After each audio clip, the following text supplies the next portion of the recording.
Imagine waking up tomorrow to find that the AI guardrails are gone. Not gradually, not carefully, just gone. With Trump's return to the White House, this isn't just a thought experiment anymore. But here's the real kicker. It's not just about domestic regulations. We're about to enter a technological arms race that could reshape the global order.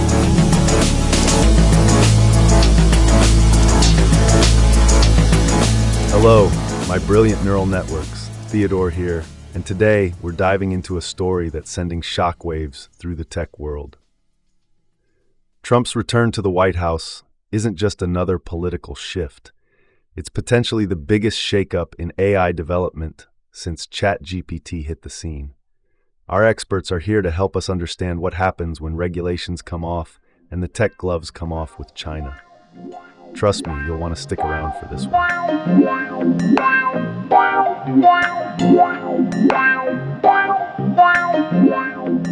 Okay, so Trump is back in the White House.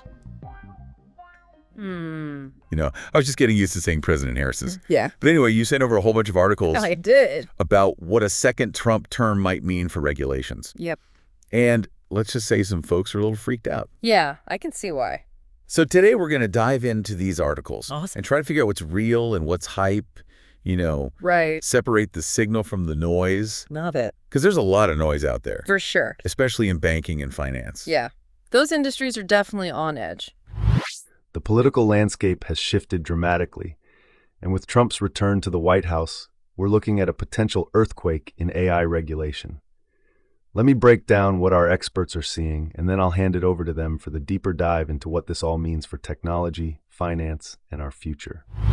And a lot of these articles think he's going to pick up right where he left off. It wouldn't be surprising. Yeah. Given his campaign promises and the Republican Party platform, Right.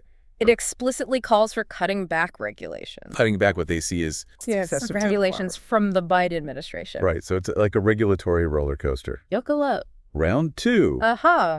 Yeah. So we'll focus on banking and finance for this deep dive, Sounds good. since that seems to be the hot topic. It is. And of course, we have to touch on AI, Oh, of course. because it's AI. Can't escape it these days. Right, exactly. Yeah. So first up, banking. Okay.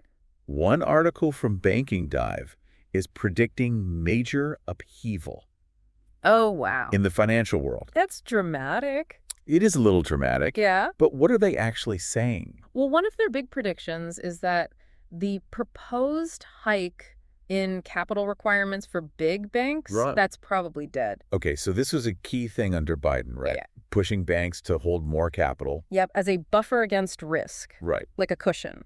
And I'm guessing banks weren't super thrilled about that.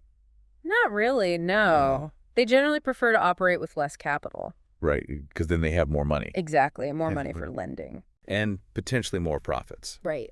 So the article suggests that a Trump administration will probably scrap this proposed increase. Most likely, yeah. Okay, so is this good news or bad news? That's the million-dollar question. Right. It really depends on who you ask. Yeah, like from the bank's perspective, Oh, they're happy. yeah. But less capital for banks could mean more risk for the system as a whole, right? Potentially, yeah. Especially if something unexpected happens. Right, and we all remember 2008, right? Oh, yeah. Part of the problem was banks were over-leveraged. Meaning they didn't have enough capital to absorb the losses. Ouch. So increasing capital requirements was supposed to prevent another meltdown. Exactly like a safety net. But Trump might undo all that. It's possible. Okay, so that's one side of the argument. Right. But there's also the argument that requiring banks to hold more capital could stifle lending and slow down economic growth. Right. It's a trade-off. It's complicated. Very complicated. Yeah, so besides capital requirements, what else is Banking Dive predicting? They're also predicting a shakeup in leadership. Oh, really? Yeah, at key regulatory agencies like the Federal Reserve and the FDIC. Okay, and is this typical? Oh, yeah, it's pretty common Thanks. for appointees to step down after a change in administration. Okay, so especially when the opposing party takes over. Exactly. Got it.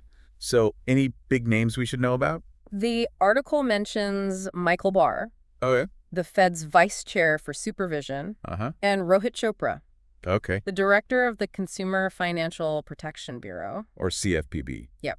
All right. Now, for those of us who don't spend all day thinking about financial regulations, can you remind us what those roles are and why their replacements matter? Sure. So the Fed Vice Chair for Supervision, Yeah. they're basically in charge of overseeing how banks are regulated. Okay. They have a lot of say in things like capital requirements, Mm-hmm. stress tests, and whether banks can merge. Oh, wow. Yeah, big stuff. Okay. And the CFPB director? They're focused on protecting consumers from unfair or deceptive practices. So like predatory lending. Exactly. Hidden fees. All of that. Got it. So these are pretty powerful positions. They are. And Trump will be able to appoint people who align with his views. Right, which is why a lot of people are nervous. Makes sense. Speaking of nervous, Yeah. I'm curious about one thing the article mentions that might actually survive a Trump administration. Interesting. Open banking. Oh, yeah. It sounds like the CFPB's recent open banking rule might be too new to undo It could be. immediately. Yeah. So what's the deal with that? Well, for those who aren't familiar, open banking is all about giving consumers more control over their data Okay. and allowing them to share that data with third-party apps. Like budgeting apps. Exactly. Or tools to compare loan rates. Yeah. So basically making the financial system more transparent In theory, yeah. and consumer-friendly. That's the goal. But it's been pretty controversial, right? Very controversial. Banks are worried about competition from these third-party apps. And potential data security risks. So they're not exactly fans. Many of them aren't. No. But the CFPB finalized the rule recently. Yeah. And it might be tricky for a Trump administration to reverse it right away. Could be. Interesting. So maybe a small victory for consumers We'll see. in the midst of all this potential deregulation? Yeah, it'll be interesting to watch. Okay, so open banking might survive for now. Maybe.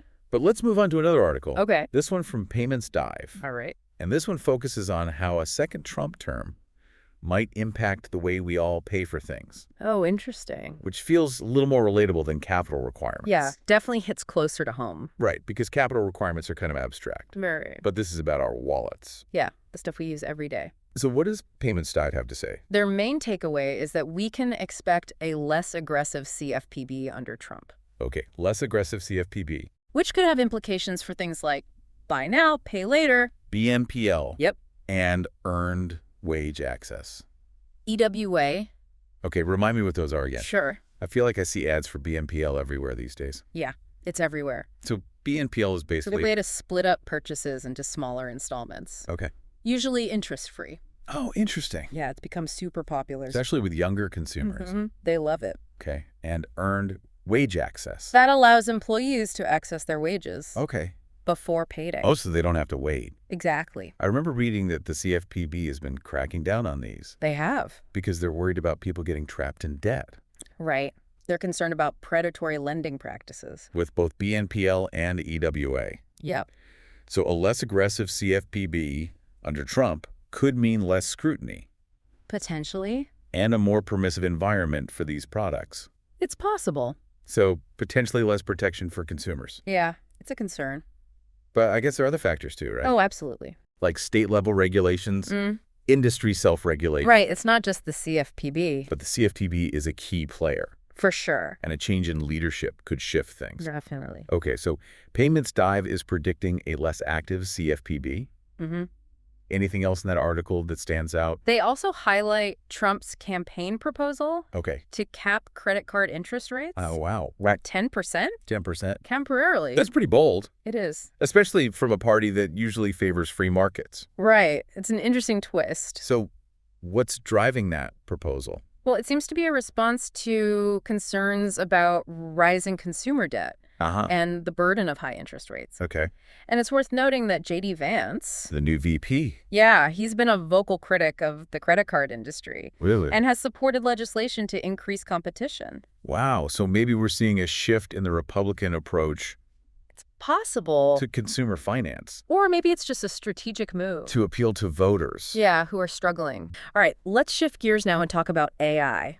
Okay, the big one. The elephant in the algorithm. Huh? Love it. One article from the R Street Institute, I know. which is a free market think tank, Yep. suggests that AI policy is in for a major overhaul under Trump.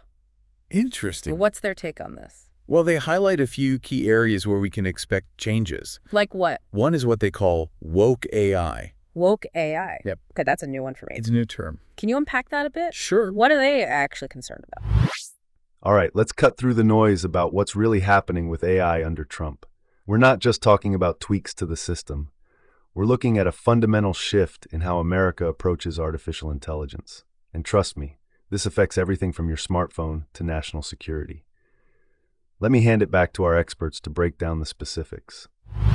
AI refers to the idea that AI systems should be designed and regulated to promote social justice Okay. and prevent discrimination. Okay, so making sure AI doesn't perpetuate existing biases. Exactly. But some conservatives see these efforts as As a slippery slope towards government control. of speech and thought. So it's a clash between promoting fairness and protecting free speech. Yeah, it's a tough one. That's a thorny issue. The R Street article also mentions the growing number of state-level AI regulations Right.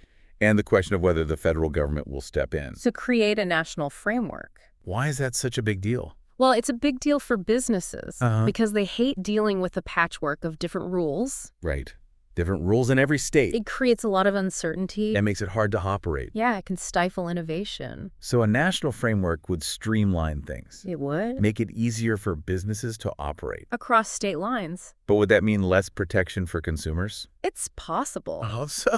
A national framework could preempt stricter state-level regulations. Oh, so it could lead to a weaker level of protection overall. Potentially. Okay, so that's another tension to watch. Yeah, state versus federal. Got it. So we've got woke AI Mm-hmm. and the state versus federal battleground. Yep. Anything else from the R Street article? They also touch on how a Trump administration will approach the tech industry as a whole. Okay, because Trump is generally seen as pro-business Right. and pro-tech. But there are some nuances. Like what? Give us the inside scoop. Well, for one thing, there's Elon Musk. Oh, yeah. Several articles mention him as a potential advisor or even a cabinet member. Wow, Elon Musk in the White House. It would be something. That would shake things up. Yeah, he's a wild card. And then there's the question of antitrust. Right. How will a Trump administration handle the scrutiny of tech giants? Like Google and Amazon. Yeah. It's unclear. Because Trump has expressed skepticism about antitrust actions in the past. He has. But it's not clear if he'll take a more hands-off approach this time. We'll have to see. So it's kind of a mixed bag for big tech. It is. They might get some regulatory relief, Maybe. but they might also face continued scrutiny. It's possible. It's too early to tell for sure. Yeah. But what we do know is that the next 4 years are likely to be full of surprises. Well, that's not ominous at all.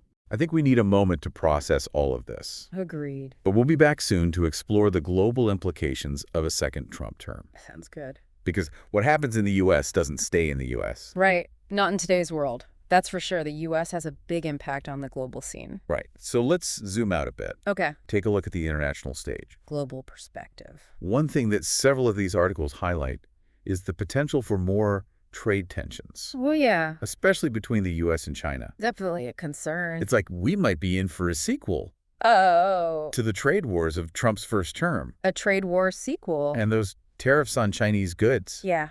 They caused a lot of problems last time. They did. Businesses and consumers both felt the pain.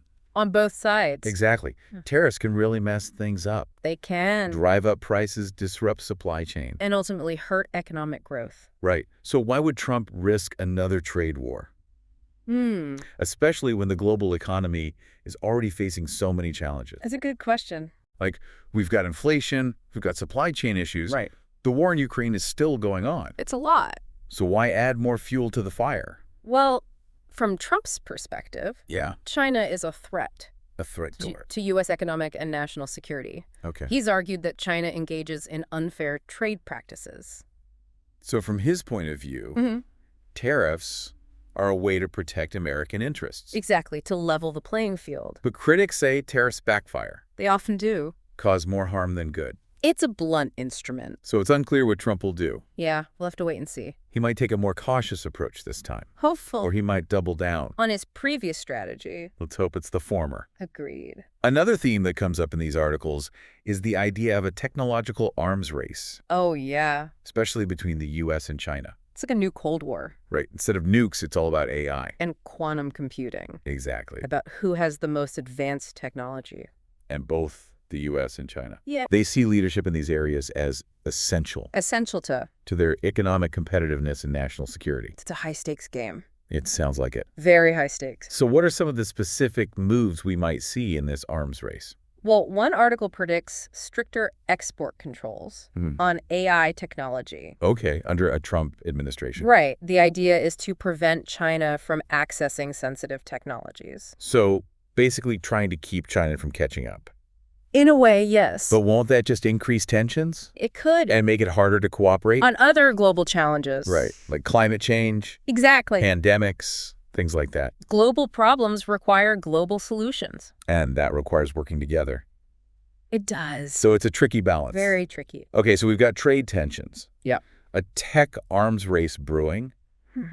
What about the bigger issue of global AI governance? That's the big question. Is there any hope for international cooperation It's hard to say. on setting standards for AI? Yeah, like how do we develop and use AI responsibly? Right. Some articles suggest that the U.S. under Trump might take a more unilateral approach. So go it alone. Basically. But wouldn't that be counterproductive? They could be. I mean, AI is a global phenomenon. Not just in one country. So the argument for a multilateral approach is that we need to develop shared principles for AI. So there's a glimmer of hope Maybe a glimmer. for a more cooperative future for AI. It's not guaranteed. But it's possible. It is. Okay, so we've got trade wars, Uh-huh. tech arms race, Yeah. and the challenges of global AI governance. It's a lot. It sounds like the global landscape could be pretty tumultuous It could be. under a second Trump term. We're in for a bumpy ride. It means that advancements in AI, quantum computing, biotech, they have the potential to reshape the global order. Wow. Shift power dynamic. And, wow, my head is spinning after all that. It's a lot to take in. It is. It feels like we're on the verge of some major shifts, Definitely. both here in the U.S. and around the world. It's a global thing. So let's try to distill all of this Yeah. into something a bit more manageable. Makes sense of it all. For our listener who's been with us this whole time, Right. what are the key takeaways from this deep dive into a second Trump term?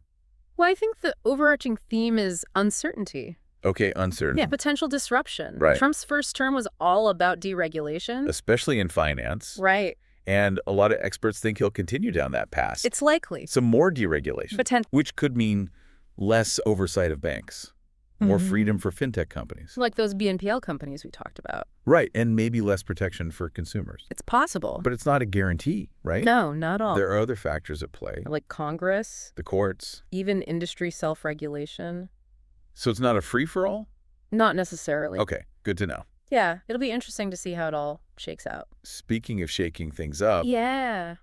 China, Yes, the big one. the U.S.-China relationship, Probably going to stay tense. more trade disputes, a deepening tech arms race, It's a rivalry a rivalry for sure. with technology at the center. And Trump sees China as a threat. He's said it many times. So he might use tariffs, Export control all those aggressive tactics. to try to contain China. Now we're getting to what keeps tech experts up at night, the global implications. This isn't just about domestic policy anymore.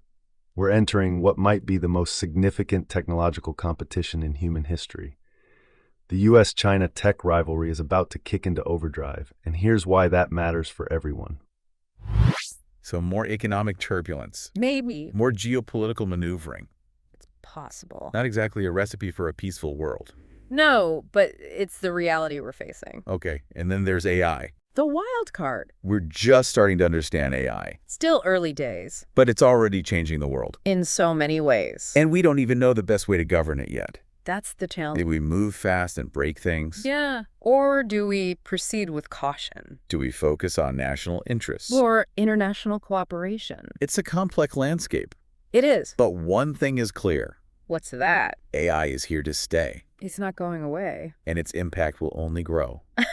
In the years to come. So what does all this mean for our listener? What can they do? How can they navigate this crazy world? Well, the most important thing is to stay informed.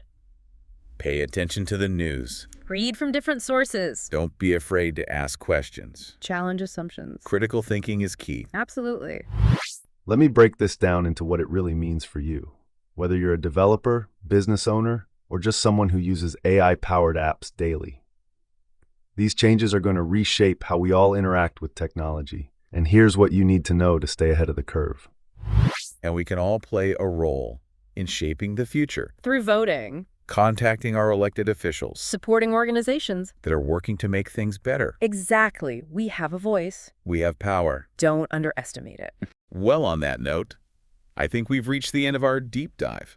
It's been a journey. It has. Thank you for joining us. And thank you for all the sources. Keep sending them our way. We'll be back with more deep dives soon. Until then, stay curious out there. Stay curious.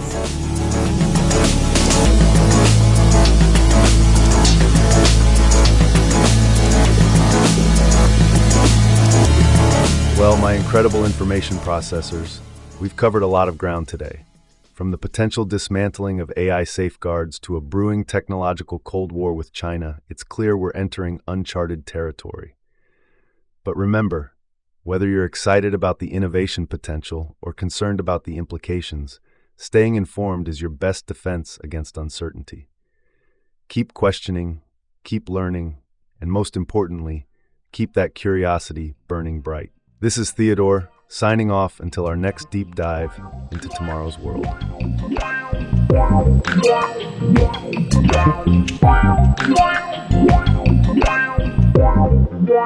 Yeah.